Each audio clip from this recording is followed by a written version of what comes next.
The invitation sat on the kitchen counter for 3 days before she finally opened it. It wasn't the fancy envelope or the gold lettering that made her hesitate. It was what it represented. A world she'd walked away from years ago. Rebecca Miller was 28 and comfortable with routine.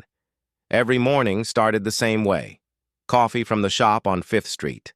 Always a medium roast with just a splash of cream. Then the bus ride to downtown, where she worked as an accountant at Patterson and Associates. Numbers made sense to her. They followed rules. They were predictable. Her apartment was small but cozy. Plants lined the windowsill, catching whatever sunlight managed to break through the city buildings. Her cat, a tabby named Oliver, usually waited by the door when she got home. Most evenings were quiet. Dinner for one. A book or maybe a movie. Sometimes she'd call her mom. It was a good life, safe, manageable, maybe a little lonely, but Rebecca had convinced herself that was okay. Better to be lonely than disappointed. The invitation changed things. Her mother had found it first, actually. She'd been helping Rebecca organize some old boxes from her grandmother's estate when she discovered a dusty address book. Inside were contacts for people her grandmother had known. Society people. The kind who attended charity galas and fundraising events. "You should go," her mother said, holding up the invitation to the annual Starlight Gala at the Grand Morrison Hotel. "Your grandmother loved these events. She'd want you there." Rebecca shook her head. "Mom, I don't belong at something like that anymore. That was Grandma's world, not mine." "You're a Miller. That name still means something in this city." "Meant something," Rebecca corrected. "Past tense." Her family had been prominent once.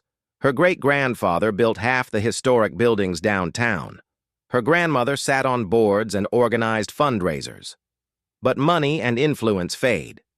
After her grandfather passed and bad investments took their toll, the Miller name became just a memory of better days. Rebecca had grown up hearing stories about elegant parties and important people. As a child, she'd loved those tales. But somewhere along the way, she'd learned that fairy tales don't pay rent. Dreams don't put food on the table. So she'd chosen the practical path. Business school, a steady job, realistic expectations. Her mother wouldn't let it go, though. For the next 2 weeks, she kept bringing it up. Finally, she showed up at Rebecca's apartment with a garment bag. "I kept this," she said, unzipping it carefully. Inside was a gown, cream-colored with delicate beading that seemed to shimmer even in the dim apartment light. Rebecca recognized it immediately. Her grandmother had worn it to dozens of events. "I can't wear Grandma's dress," Rebecca protested. "Why not? It'll fit you. You're the same size she was at your age." "That's not the point." "Then what is the point?" Her mother's voice was gentle but firm. "Rebecca, you've spent the last 5 years hiding, playing it safe. I watch you shrink yourself down to fit into this tiny little life, and it breaks my heart." "I'm not hiding. I'm being realistic." "You're being scared." The words stung because they were true. Rebecca turned away, pretending to straighten books on her shelf. Oliver rubbed against her leg, sensing tension. "Just think about it," her mother said, leaving the garment bag draped over the couch. "The gala is Saturday. You don't have to stay long. Just go. See what happens." After her mother left, Rebecca tried to forget about it. She went to work. She came home. She fed Oliver. She watered her plants. But the dress hung there like a question she couldn't answer. Friday evening, she finally tried it on, just to see. It fit perfectly. The beading caught the light from her bedroom lamp, creating tiny sparkles across her walls. Rebecca stood in front of the mirror, barely recognizing herself. The dress transformed her from a woman who disappeared into spreadsheets into someone who looked like she belonged at elegant events. She thought about her grandmother. How she'd moved through the world with confidence and grace. How she'd always told Rebecca that life was meant to be lived, not just survived. "What would you do, Grandma? Rebecca whispered to her reflection. She already knew the answer. Saturday arrived with gray skies that matched Rebecca's nervous mood. She almost changed her mind a dozen times. As she got ready, her hands shook while applying makeup. She'd never been good at this. The fancy hair and perfect lipstick weren't her style, but somehow it came together. The dress flowed elegantly as she moved. She'd pinned her hair up in a simple twist, letting a few dark strands frame her face. Her grandmother's pearl earrings completed the look. Oliver meowed from the bed as if giving his approval. "Wish me luck," Rebecca told him, grabbing her grandmother's small pearl clutch. The bus ride to the Grand Morrison felt surreal. Rebecca sat among regular people in regular clothes, feeling like she was wearing a costume. A man with grocery bags gave her an appreciative nod. A woman smiled and said, "You look beautiful, honey." Rebecca managed a nervous smile back. The Grand Morrison Hotel stood in the heart of downtown. It was one of the buildings her great-grandfather had helped design. Rebecca had never been inside, though she'd passed it countless times. As she climbed the stone steps, she felt the weight of history. Her history. The lobby took her breath away. Marble floors stretched toward impossibly high ceilings. Crystal chandeliers sparkled overhead. Elegant people moved in streams toward the ballroom, women in designer gowns and men in tailored suits. Everyone looked like they belonged. Rebecca almost turned around, but something made her keep walking. Maybe it was curiosity, maybe it was her grandmother's voice in her head, encouraging her forward, or maybe it was something else, something she couldn't quite name yet. She followed the crowd toward the ballroom entrance. Music drifted out, the kind of classical pieces her grandmother used to play on Sunday mornings. Rebecca clutched her grandmother's clutch tighter, drawing strength from the connection.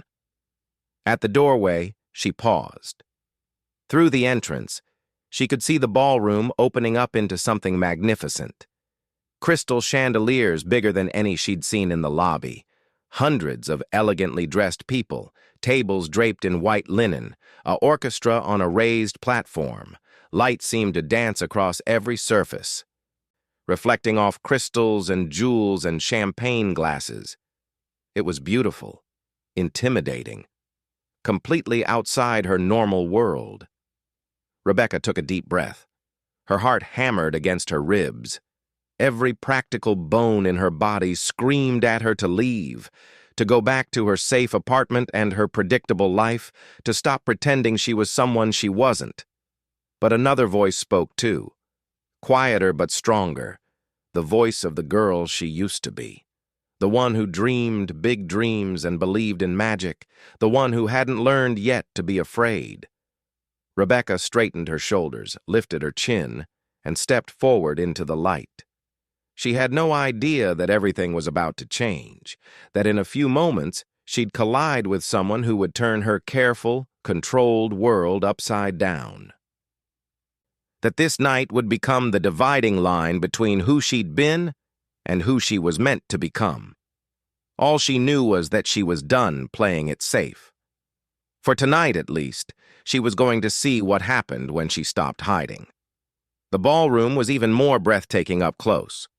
Rebecca stood just inside the entrance, trying to take it all in without looking like a tourist. The crystal chandeliers overhead were massive, each one holding what must have been hundreds of individual pieces. They caught the light and scattered it across the room like stars. Everywhere she looked, people moved with easy confidence, women in gowns that probably cost more than Rebecca's monthly rent, men in perfectly tailored tuxedos. They all seemed to know each other, greeting friends with air kisses and warm handshakes. Their laughter floated above the music, comfortable and carefree. Rebecca felt suddenly very alone. She spotted the coat check across the room and started making her way through the crowd. That would give her something to do, a purpose. Maybe after that she'd grab a glass of water and find a quiet corner to observe from. She could stay for an hour, then leave. Tell her mother she'd gone. That would be enough. She was halfway across the ballroom when someone stepped backward directly into her path. The collision happened in slow motion and lightning fast all at once. Rebecca stumbled forward. Her clutch went flying, and the champagne glass the man had been holding tipped forward, splashing golden liquid across his white shirt and dark suit jacket. "Oh my God," Rebecca gasped. "I'm so sorry, I wasn't watching where I was going." "I'm so sorry." Her face burned with embarrassment. This was exactly the kind of disaster she'd been afraid of. She didn't belong here. She should have stayed home. But the man was laughing. No, that was entirely my fault," he said, setting down his empty glass on a passing waiter's tray. "I backed up without looking. Are you okay?" Rebecca finally looked up at him. He was tall, probably in his early 30s, with dark hair and warm brown eyes that crinkled at the corners when he smiled. Despite the champagne staining his expensive clothes, he seemed genuinely amused rather than angry. "I'm fine," Rebecca managed. "But your shirt? We'll dry," he finished, pulling out a handkerchief and dabbing at the worst of it. "Honestly, these things are always so stuffy. You've given everyone something interesting to talk about." "That's not exactly reassuring," Rebecca said, though she felt herself relaxing slightly. He extended his hand. "I'm Daniel Hayes. Rebecca Miller." She shook his hand, grateful that at least she hadn't spilled champagne on herself, too. "Miller?" His eyebrows raised slightly. "As in the Miller family? The ones who built half of downtown?" "My great-grandfather," Rebecca admitted. "Though that was a long time ago." "Still impressive?" Daniel gestured toward the windows that lined one wall. "See that building across the street? The one with the limestone facade and the arched windows?" Rebecca nodded. "My firm is restoring it. I spent 3 months researching the original architect. Turned out to be Thomas Miller. Your great-grandfather, I'm guessing?" "Probably," Rebecca said, surprised. "I didn't know anyone still cared about those old buildings." "Are you kidding? They're architectural treasures. We don't build like that anymore." Daniel's eyes lit up when he talked, his enthusiasm genuine. "I'm an architect, specializing in historic restoration. I'm actually only in town for a few days to present the project to the city council."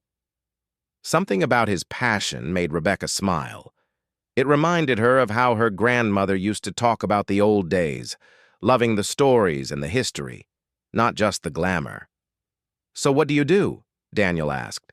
"Following in the family footsteps?" "Not exactly," Rebecca said. "I'm an accountant." "Ah, numbers person." "Something like that." A waiter passed by with a tray of fresh champagne. Daniel grabbed 2 glasses, offering one to Rebecca. She hesitated, then took it. "2 unexpected collisions," he said, raising his glass. Rebecca couldn't help but laugh. "2 ruining expensive suits." They moved toward the windows, away from the densest part of the crowd. The city spread out below them, lights twinkling in the growing darkness. Rebecca had seen this view 1,000 times, but somehow it looked different from up here. More beautiful.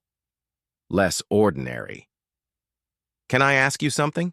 Daniel said after a moment. "You looked terrified when you walked in, if you don't mind me saying."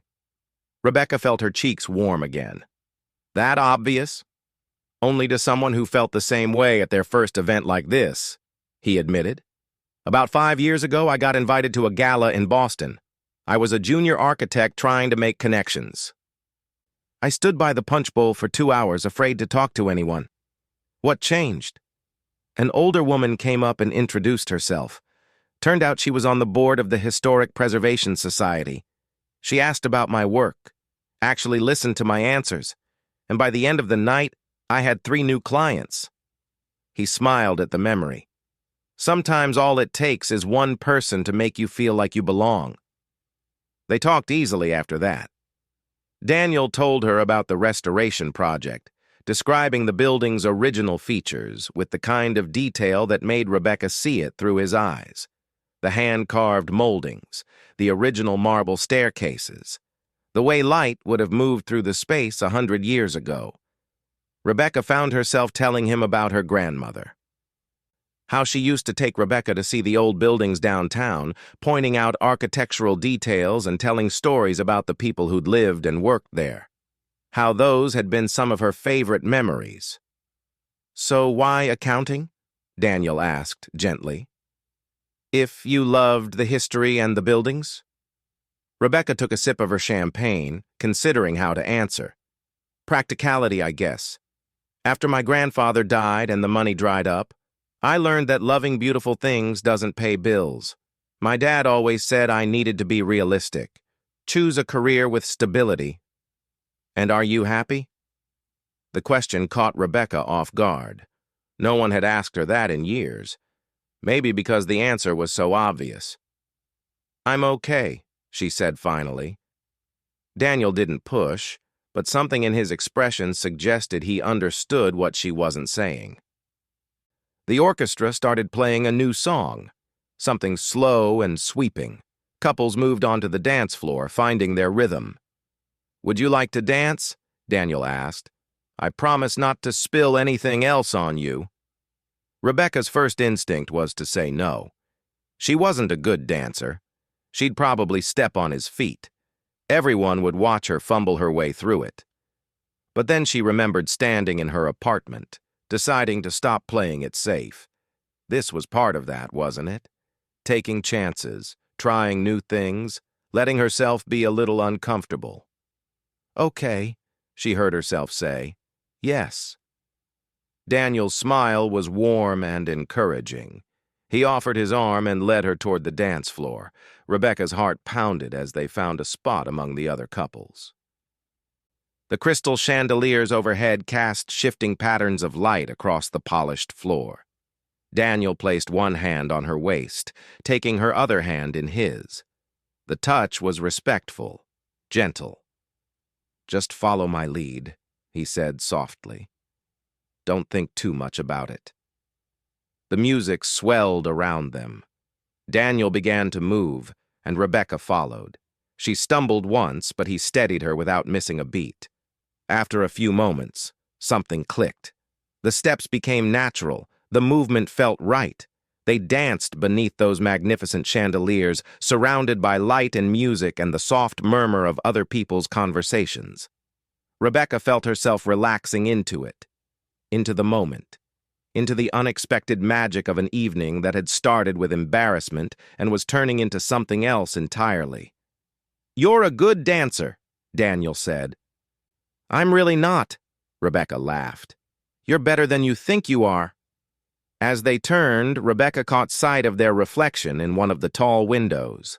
A woman in a beautiful vintage gown, dancing with a handsome man under crystal lights. She barely recognized herself. For the first time in years, she felt alive, truly, fully alive. Not just going through motions or following routines, actually present in her own life. The song ended too soon. The couples around them broke apart, some leaving the floor while others waited for the next piece. Daniel didn't immediately let go, and Rebecca didn't step back. "Thank you for the dance," he said. "Thank you for asking. Can I be honest about something?" Daniel's expression grew more serious. "I almost didn't come tonight. I'm not great at these networking events. But I'm really glad I did." "Me too," Rebecca admitted. And she meant it. Whatever happened next, she'd always remember this moment. Standing under crystal lights with a stranger who felt less like a stranger with every passing minute. Feeling beautiful and brave and exactly where she was supposed to be. They danced 2 more songs before the ballroom started feeling too crowded, too warm. Daniel leaned in close so Rebecca could hear him over the music and conversation. "Want to get some air? There's a rooftop garden. Much quieter up there." Rebecca nodded. She was grateful for the escape. As wonderful as dancing had been, the constant press of people was starting to overwhelm her. She still wasn't used to this world. They made their way through the crowd and found a service elevator near the back of the ballroom. An older gentleman in hotel uniform smiled when he saw them. "Rooftop garden?" he asked. "Please," Daniel said. "Beautiful night for it, clear skies." The elevator rose smoothly, and Rebecca watched the floor numbers light up. 6, 7, 8.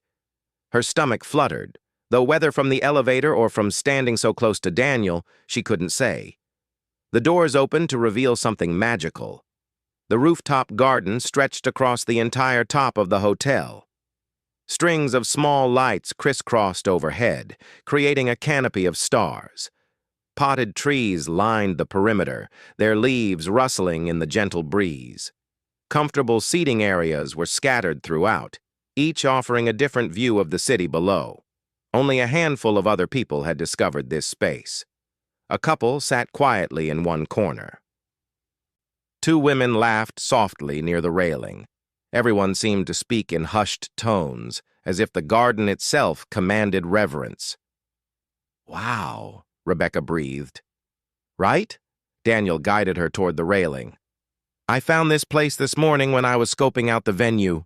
Been thinking about it all day." The city spread out below them in every direction. Rebecca could see the building Daniel was restoring, its limestone facade glowing under streetlights. Beyond that, the downtown area gave way to neighborhoods, then suburbs, then the dark expanse of the river. "It's different from up here," she said. "Everything is." Daniel stood beside her, close enough that their arms almost touched. "I think that's why I love architecture. It's about perspective. The way a space makes you feel. How light and height and openness can change your entire experience of a place. I never thought about it like that. Most people don't. They just know when a space feels right or wrong. But there's intention behind it. Someone designed this garden knowing people would need to escape the ballroom. They created this refuge on purpose." Rebecca looked around with new appreciation. The placement of the lights, the careful arrangement of seating, the way the trees created privacy without blocking the view. Someone had thought about all of it. "Tell me something," Daniel said, turning to face her. "What did you want to be? Before you became an accountant?" The question caught Rebecca off guard. No one had asked her that in years. She'd buried those old dreams so deep, she almost didn't remember them herself. "It's silly," she started. "I doubt that." Rebecca took a breath. "I wanted to teach art, to kids specifically. Elementary school age." The words felt strange in her mouth, like a language she'd forgotten how to speak. "I used to love drawing and painting. My grandmother encouraged it. She'd take me to museums and galleries. We'd spend hours just looking at paintings, talking about color and composition and how art makes you feel." "That's not silly at all," Daniel said quietly. "I even got accepted to a teaching program, right out of college. It was a good program, too. But then," Rebecca trailed off, remembering. "My dad sat me down and explained reality. Teachers don't make much money, the job market was uncertain, I had student loans to pay off. He'd helped me with a spreadsheet showing exactly how much I'd struggle financially for the first 10 years. And you listened." I listened. Rebecca felt the weight of that decision even now. I told myself I was being smart, practical, that I could always paint as a hobby. But somehow I just stopped.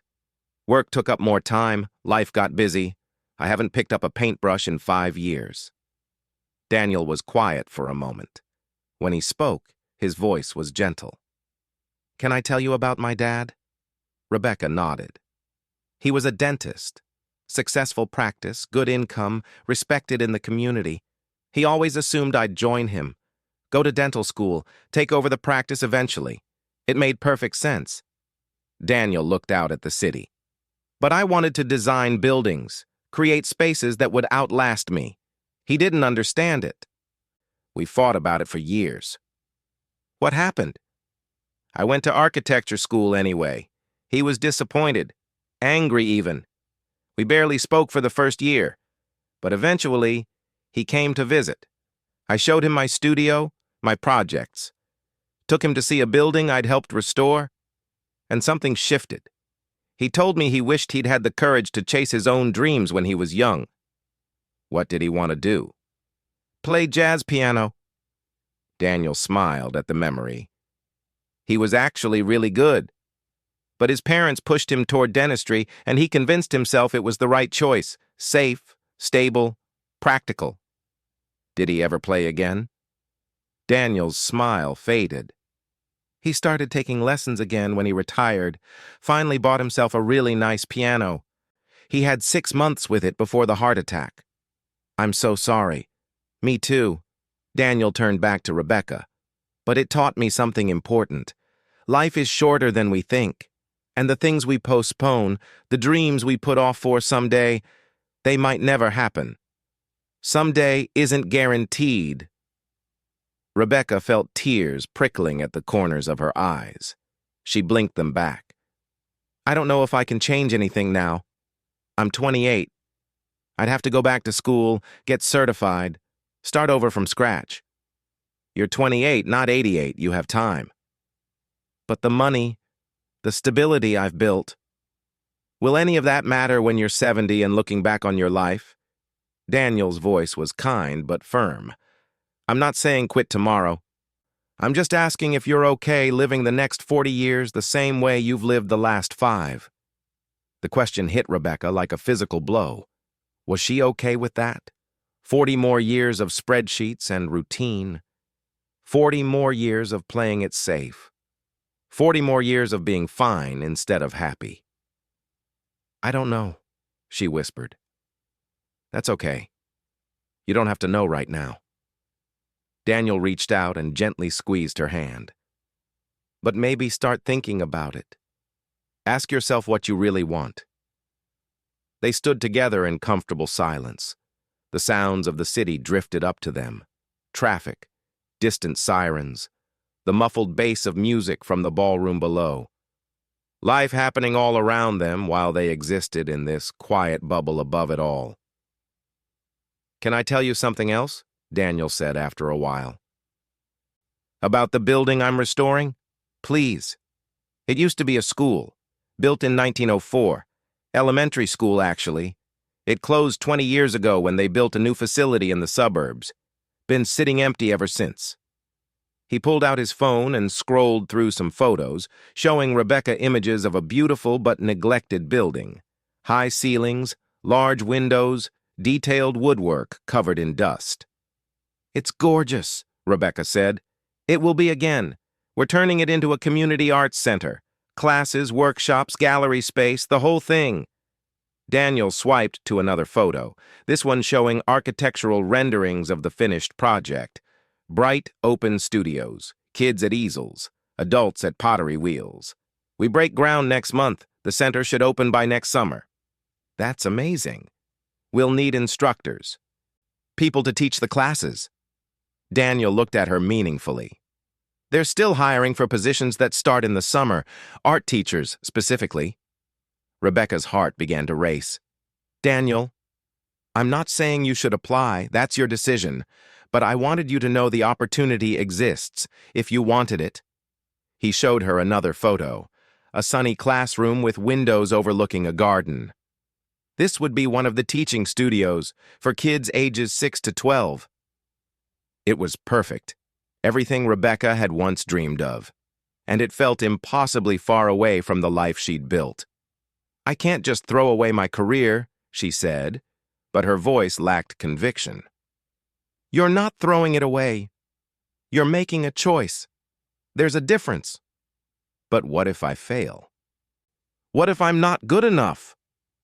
What if you're exactly good enough? Daniel countered. What if this is what you were always meant to do? Rebecca looked at the photo on his phone. She could almost see herself there. Paint-stained apron, easels lined up, young faces looking at her with trust and excitement. The image was so vivid it made her chest ache. I'd have to get certified, she said slowly. Apply to the teaching program again. I don't even know if they'd accept me a second time. You could find out. It would take months, maybe a year. The position doesn't start until summer. That's 8 months away. Rebecca realized what he was doing, removing her excuses one by one, showing her that the obstacles weren't as impossible as she'd convinced herself they were. "Why do you care?" she asked. "You just met me." Daniel smiled. "Because sometimes we need someone else to believe in us before we can believe in ourselves, and because life's too short to watch people settle for fine when they could be happy." Above them, the strings of light swayed gently in the breeze. Around them, the city hummed with possibility. And inside Rebecca, something long dormant began to wake up. Maybe Daniel was right. Maybe it wasn't too late. Maybe someday could start right now, tonight, on this rooftop under the stars. "Can I see those photos again?" she asked. Daniel handed her his phone, and Rebecca looked through the images slowly. Really looked this time. Letting herself imagine. Letting herself hope. "The Arts Center will need a website," she heard herself say. "Do you have contact information?" Daniel's smile could have lit up the entire garden. Rebecca didn't sleep that night. She lay in bed staring at the ceiling while Oliver purred beside her, her mind replaying every moment of the evening, the dancing, the conversation, the way Daniel had looked at her when he talked about his father, the photos of that beautiful old school building. Around 3 in the morning, she got up and dug through her closet. In the back, behind boxes of tax documents and old textbooks, she found what she was looking for. A plastic storage bin she hadn't opened in years. Inside were her art supplies. Sketch pads filled with drawings from college, watercolor sets with dried-out paints, brushes with hardened bristles, a portfolio of her best work, pieces she'd been proud of once. Rebecca sat on her bedroom floor, surrounded by remnants of a dream she'd abandoned. She opened one of the sketch pads, running her fingers over a charcoal drawing of her grandmother's hands. She'd done it from memory during her senior year. The detail was good. The emotion was there. Had she really walked away from this? Her phone buzzed. A text message lit up the screen. It was from Daniel. He'd gotten her number before they'd said goodnight, promising to send her the information about the Arts Center. "Hope you made it home safely. Here's the website for the Morrison Arts Center. Teaching positions are under employment. No pressure. Just wanted you to have it." Below the message was a link. Rebecca clicked it. The website loaded, showing renderings of the restored building. It was even more beautiful than the photos on Daniel's phone. Warm, inviting spaces, natural light streaming through tall windows, smiling faces of kids and adults engaged in creative work. She navigated to the employment section. Several positions were listed: administrative roles, facility manager, and there, halfway down the page, was what she was looking for. Elementary art instructor. Position begins June 2026. Teaching certification required. Experience with children ages 6 to 12 preferred. Rebecca read the job description 3 times. Develop age-appropriate curriculum, create a welcoming, inclusive environment, foster creativity and self-expression, help students discover their artistic voice. It was everything she'd wanted to do 10 years ago. Her practical mind immediately started listing reasons why this was impossible. She'd need to quit her job, apply to a certification program, go back to being a student at 28. The pay would probably be less than what she made now. What if she wasn't good at teaching? What if the kids didn't like her? What if she'd waited too long and lost whatever talent she'd once had? But another voice spoke up too. Quieter but more insistent. What if she was good at it? What if this was exactly what she was meant to do? What if Daniel was right and life was too short to keep playing it safe? Rebecca looked at Oliver, who was watching her from the doorway with sleepy eyes. "What do you think?" she asked him. "Am I crazy?" Oliver blinked slowly, then walked over and rubbed against her leg. Not exactly helpful advice, but somehow comforting anyway. Rebecca picked up her phone and texted back. "Thank you for tonight, for everything. I'm looking at the website now." 3 dots appeared immediately. Daniel was awake, too. "Can't sleep either," he wrote. "Too much to think about." "Good things, I hope." Rebecca smiled at her phone. "Terrifying things, but maybe good. That's usually how the best decisions feel." They texted back and forth for the next hour. Daniel told her more about the restoration project, the challenges they'd faced, the excitement of bringing a historic building back to life. Rebecca found herself opening up about her fears, her doubts, the weight of expectations she'd been carrying for so long. "My mom is going to think I've lost my mind," she typed. "Maybe. Or maybe she'll be proud of you for finally doing what makes you happy. What if I'm not happy? What if I make this huge change and it turns out I was wrong? Then you make another change. Life isn't one decision. It's 1,000 small ones." Rebecca thought about that. She'd been treating this like an irreversible choice. All or nothing. But Daniel was right. She could try. And if it didn't work out, she could adjust. The world wouldn't end. "The certification program I looked at years ago," she typed. "I wonder if they're still accepting applications." Only one way to find out. Rebecca opened her laptop. It was almost 5 in the morning now, the sky beginning to lighten outside her window. She found the website for the teaching certification program. Evening and weekend classes designed for people with full-time jobs. 12-month program. Next session started in January. January. That was only 2 months away. Her hand hovered over the Request Information button. One click would start something she couldn't take back. Well, she could take it back, but it would mean acknowledging she'd taken a chance, that she'd tried. Rebecca clicked the button. A form appeared. Name, email, phone number, education background. Why are you interested in teaching? She filled it out slowly, carefully. When she got to the question about why she wanted to teach, she paused. What could she say that wouldn't sound naive or overly sentimental? Finally, she wrote, "I want to help children discover that creativity isn't just about being good at art. It's about seeing the world differently, finding your own voice, having the courage to express what's inside you. I had teachers who gave me that gift, and I want to pass it forward."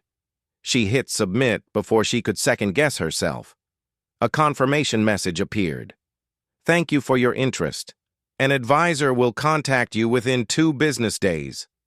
Rebecca closed the laptop and sat back. She'd done it. She'd actually done it. Her phone buzzed again. Daniel. "Still awake?" "Just requested information about the certification program." "Rebecca, that's amazing." "I haven't committed to anything yet, just asking questions." That's how it starts. One question, then another. Then one day you wake up and realize you're living a completely different life. Is that what happened to you? Pretty much. Best decision I ever made.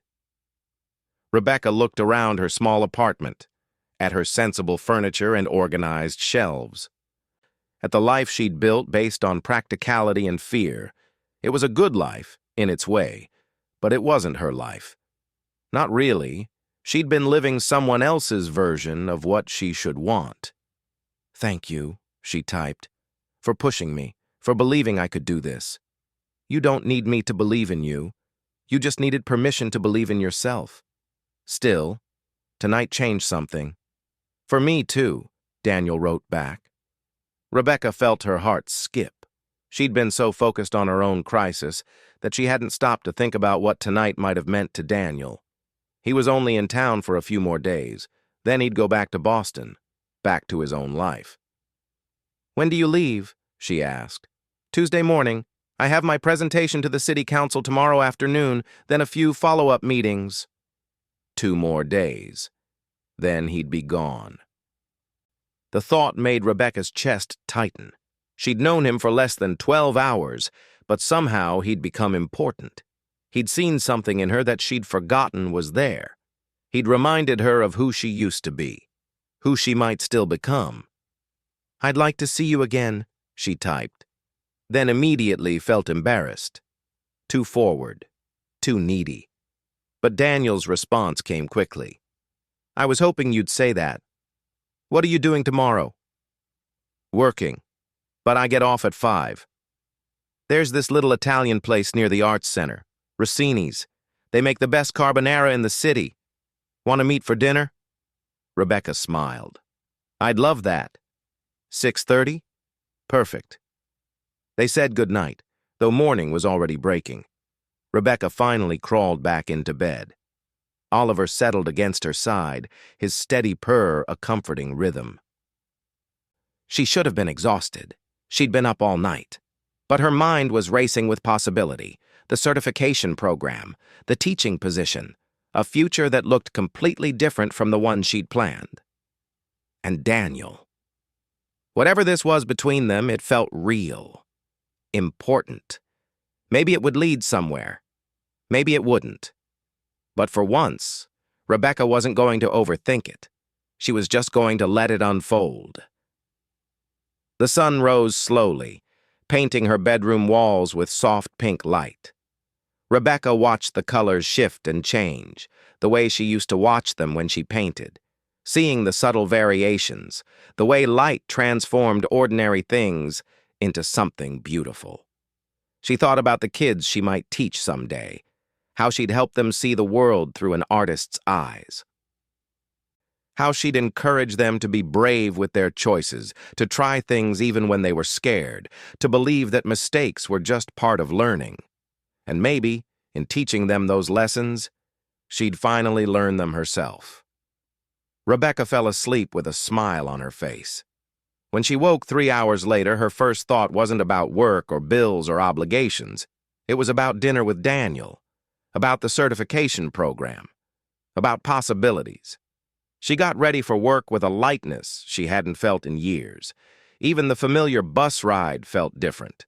She wasn't just going through motions anymore. She was moving towards something. Her phone buzzed as she walked into the office. Another text from Daniel. Good morning. Can't wait to see you tonight. Rebecca typed back quickly. Me too. And she meant it. For the first time in a very long time, she was actually excited about what came next. 6 months had passed since that night under the crystal chandeliers, and Rebecca could barely recognize her own life. She stood in front of her new classroom, smoothing down her paint-splattered apron for the 3rd time. The room still smelled like fresh paint and new beginnings. Sunlight streamed through the tall windows, the same windows she'd seen in Daniel's photos that night on the rooftop garden. The Morrison Arts Center had officially opened its doors 2 weeks ago, and today was Rebecca's first day teaching. Her first class would arrive in 10 minutes. 12 students, ages 7 to 9. She'd planned everything carefully. Lesson plans, supplies organized by color, name tags ready. But her hand still trembled slightly as she arranged the easels one more time. The path to this moment hadn't been easy. After that sleepless night, Rebecca had met Daniel for dinner at Rossini's. They'd talked for hours over carbonara and red wine, and when the restaurant closed, they'd walked through the city until midnight. The next day, she'd called the certification program. 3 days after that, she'd been accepted for the January session. Telling her boss she was quitting had been terrifying. Telling her father had been worse. You're throwing away your career, he'd said, disappointment heavy in his voice. For what? To make half the salary teaching finger painting? But her mother had surprised her. She'd come over the night after Rebecca gave her notice, bringing a bottle of wine and a photo album. Your grandmother would be so proud, she'd said, showing Rebecca pictures of herself as a child, always with a crayon or paintbrush in hand. You were always meant to do this. I'm sorry we talked you out of it the first time. The certification program had been intense. Rebecca had spent her days at the accounting firm, her evenings in class, and her weekends studying and practicing. She'd learned about child development, art education theory, classroom management. She'd student taught at 3 different schools, gradually finding her confidence in front of children. And through it all, Daniel had been there. He'd gone back to Boston after that weekend, but they'd talked every day. Video calls that stretched late into the night, weekend visits that alternated between cities. He'd encouraged her through the hard parts, celebrated her victories, reminded her why she was doing this when doubt crept in. Their relationship had grown slowly, carefully, like something precious that needed time to take root. By the time Rebecca graduated from the certification program in December, she knew she loved him. By the time he asked her to move to Boston after her contract at the Arts Center ended, she'd already been imagining that future. But first, she had this: her classroom, her students, her dream. The door opened, and Rebecca's heart jumped. But it was just Daniel, carrying 2 cups of coffee. "Thought you might need this," he said, handing her one. "You're supposed to be preparing for your meeting with the board." "I have time. Wanted to see you before your first class." He looked around the classroom, taking in the colorful posters she'd hung. The art supplies neatly organized on shelves, the works of famous artists displayed at child height. "It's perfect, Rebecca. Really perfect. I'm terrified." "I know, but you're going to be amazing." He kissed her forehead. "I'll come back at noon to hear how it went?" Rebecca nodded. Daniel squeezed her hand once more, then left her alone with her nerves and her dreams. At exactly 9 o'clock, the door opened again. This time, it was them, her students. They filed in with a mix of excitement and shyness, a tall girl with braids, twin boys who couldn't stop whispering to each other, a small child with thick glasses who immediately went to examine the art supplies, a girl in a wheelchair who smiled brightly at Rebecca. "Good morning," Rebecca said, her voice only shaking a little. "Welcome to art class." "I'm Miss Miller." For the next hour, Rebecca forgot to be nervous. She introduced herself, learned their names, played games to make them comfortable. Then she handed out sketch pads and pencils. "Today we're going to draw ourselves," she explained. "But not just what we look like. I want you to draw how you feel, what makes you happy, what you love. Let your picture tell me who you are inside." The children bent over their papers with serious concentration. Rebecca walked among them, offering gentle encouragement. The quiet boy in the corner was drawing himself surrounded by books. The energetic girl near the window had sketched herself dancing. One of the twins was drawing both brothers playing soccer. A small voice spoke up. "Miss Miller?" "I'm not good at drawing." Rebecca knelt beside a girl with curly red hair who was staring at her blank page with worried eyes. "Can I tell you a secret?" Rebecca said softly. "Being good at art isn't about making perfect pictures. It's about being brave enough to try, about putting your feelings on paper even when it's scary. But what if people laugh? Then they're not being kind, and kindness is the most important rule in this classroom." Rebecca smiled. "You know what I think? I think you're already an artist. You just haven't discovered it yet." The girl considered this, then picked up her pencil. She started drawing slowly at first, then with growing confidence. Rebecca watched as a picture emerged. The girl had drawn herself with enormous butterfly wings. "That's beautiful," Rebecca said honestly. "Tell me about it." "I want to fly," the girl said simply. "To go anywhere I want." Rebecca felt tears prick her eyes. This was why she'd changed her entire life. The class ended too quickly. As the children filed out, chattering about what they'd draw next week, Rebecca sank into her chair. She was exhausted. Her feet hurt. She'd gotten paint on her favorite shirt, and she couldn't remember the last time she'd been this happy. Daniel returned at lunch as promised. He found her sitting on the floor, surrounded by 12 self-portraits she'd hung to dry. "So?" he asked, sliding down beside her. "How was it?" "It was everything," Rebecca said, leaning against him. "Hard and scary and absolutely perfect."